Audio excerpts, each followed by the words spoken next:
Good morning children, welcome to my YouTube channel. बच्चों, आज हम सॉल्व करेंगे एक्सरसाइज 6.4 का क्वेश्चन नंबर 8। और क्वेश्चन नंबर 8 में क्या बोला है बच्चों? Triangle A B C and B D E are two equilateral triangle. Equilateral triangles हैं ये, such that D is mid point on B C. बी सी के ऊपर डी जो है वो मिड पॉइंट है। Then ratio of areas of triangles A B C and B D is.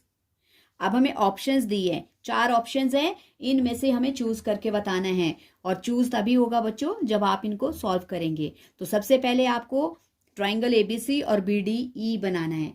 तो इसके लिए पहले क्या बनाएंगे हम? पहले हम बड़ा ट्राइंगल बना लेते हैं, एबीसी। ओके, ये आ गया ट्राइंगल ए बी सी। और बीसी पर क्या बोला है बच्चों? D is mid point on BC. तो ये मिड पॉइंट ले लिया हमने। और अब ये जो डी है इसको अब हम ए बी के साथ ज्वाइन कर लेंगे, ए बी साइड में। और अब देखेंगे कि जो ये डी है ये क्या कर रहा है, कहाँ पे, क्योंकि बी डी ई है तो ई पॉइंट कहाँ पे बन रहा है? ए बी पर। तो ये बन गया triangle B D E. Okay, ये 2 ट्राइंगल आ गए। अब हमें प्रूव करना है, क्योंकि ये बी डी ई और ए बी सी ये दोनों ट्राइंगल इक्विलेटरल ट्राइंगल है। और इक्विलेटरल ट्राइंगल है तो हमें इनके ट्राइंगल्स के जो एरियाज है उनका रेशियो फाइंड आउट करना है। तो इसके लिए सबसे पहले क्योंकि हमारे पास दोनों ट्राइंगल, हम लिख सकते हैं सिंस ट्राइंगल। कौन कौन से ट्राइंगल हैं बच्चों? Triangle A B C and triangle B D E are equilateral triangle.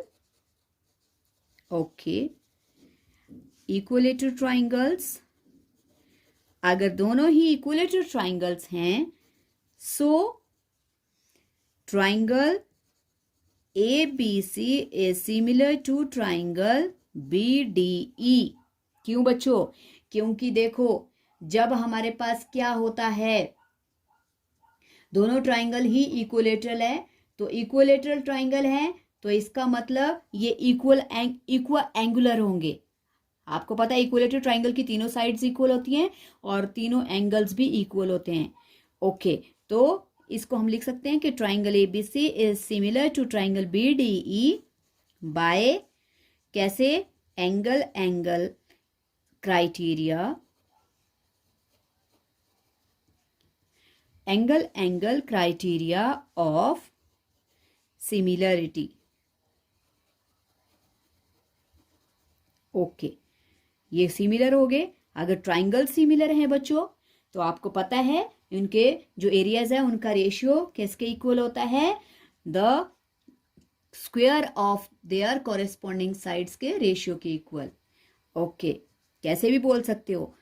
देखो मैं लिख रही हूं, अगर सिमिलर हैं सो एरिया ऑफ ट्राइंगल, कौन सा ट्राइंगल है बच्चों? ए बी सी, बड़ा ट्राइंगल, ये पूरा triangle and triangle, oh sorry upon में लिखना है हमें, area of triangle A B C upon area of दूसरा कौन सा है? Triangle B D E equals to किसके इक्वल होगा बच्चों? The square of the ratio of their corresponding sides. तो अब ध्यान देना है, कॉरेस्पॉन्डिंग साइड्स हमने कौन सी लेनी है? वो वाली लेनी है जो दोनों में कॉमन है। कॉमन मतलब बड़े ट्राइंगल की बीसी और बीसी के ऊपर ही छोटे ट्राइंगल की साइड बन रही है बीडी। तो मैं लिख लेती हूं बीसी स्क्वायर अपॉन, और क्या लिखा बच्चों? BD square.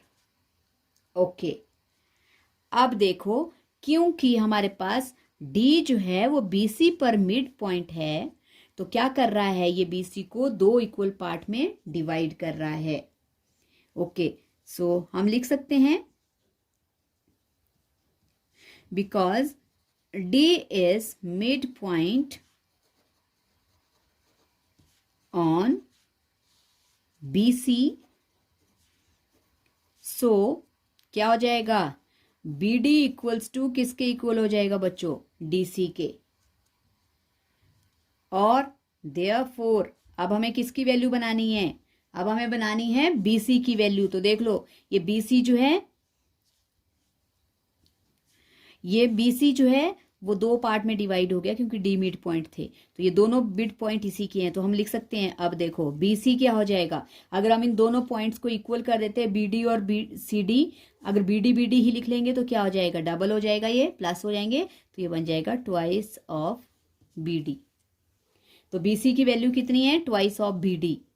Now area of triangle ABC upon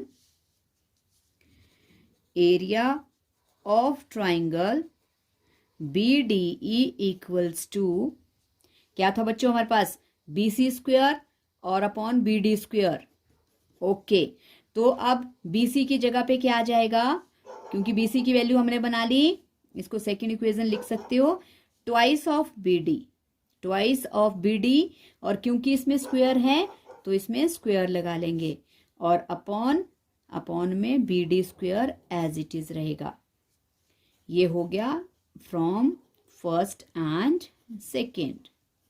okay, अब कैसे करेंगे, अब देखो area of triangle ABC upon area of triangle BDE equals to, क्या हो जाएगा बच्चों, 2 का स्क्वायर 4 और BD का square BD square upon BD square, BD square 1 ज़ा BD स्क्वायर।